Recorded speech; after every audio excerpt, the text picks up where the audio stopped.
Hi YouTube, how you all going? Just want to do another update on the price of silver following some more dramatic action overnight. Silver's certainly keeping us on our toes with what's been going on. Anyway, in my latest video, my previous video after this big red candle here, I mentioned that silver could be in for further falls just given the extent of the sell-off. We certainly saw that last night with gold reaching a low of $26.03. Just like I said in the previous video as well, though, we could see bargain hunters move in at some point, and this candle is certainly representative of that fact.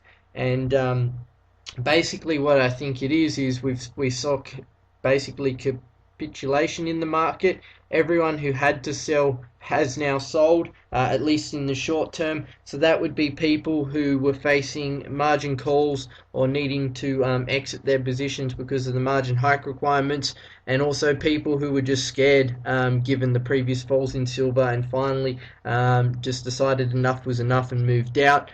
Obviously, after we touched that low, we saw the bargain hunters move in, just like I kind of predicted they would at some point. Just so happened to be at $26 rather than around the $30 mark. And that pushed us all the way up to our closing price of $30.66, which is certainly positive for the short term at least. This candle really is similar to what happened in gold, and I've just done a video on gold as well, so I'll put a link to that video in the description box below, so please feel free to check that one out as well. But given the move and the extent of the pullback towards the end of the session, I think for the very short term, this $26 level is the low. Just as I said with gold, I really hope that we now start seeing some smaller moves in both the price of silver and gold. So, we want to see less volatility in the market instead of, $2, $3, $4, $5 moves each day. We really just want to see a couple, 0.5%, 1% moves, just so we can see where silver finds its feet, where it's comfortable trading at, and then that should hopefully give us a little bit of a better direction on where silver may be going next.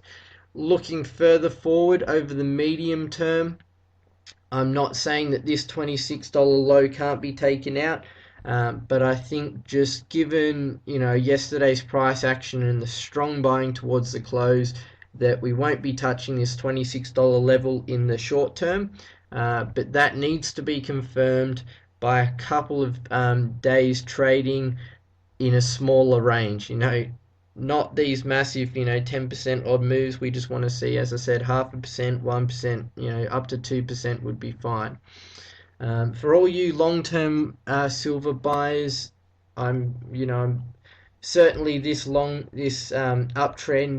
is now over, in my opinion. But as I've previously commented, if silver can go parabolic to the upside, it can certainly have a large move down before finding its feet and either consolidating at this current level or forming a new uptrend at some point in time. Now, if silver is to form a new uptrend, look, it's not going to happen this week, it's not going to happen next week. It'll probably play out over a couple of months.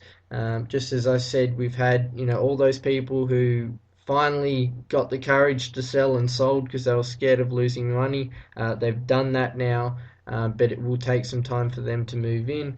The smart traders obviously will probably see that, but I still think the majority of people will be waiting for some form of confirmation and just clarity that silver has in fact found its feet for now around this $30 level, and we'll just see how that plays out. So thanks again for watching, guys. I'll keep you updated on what I see next, but hopefully there's no big moves to comment on tomorrow.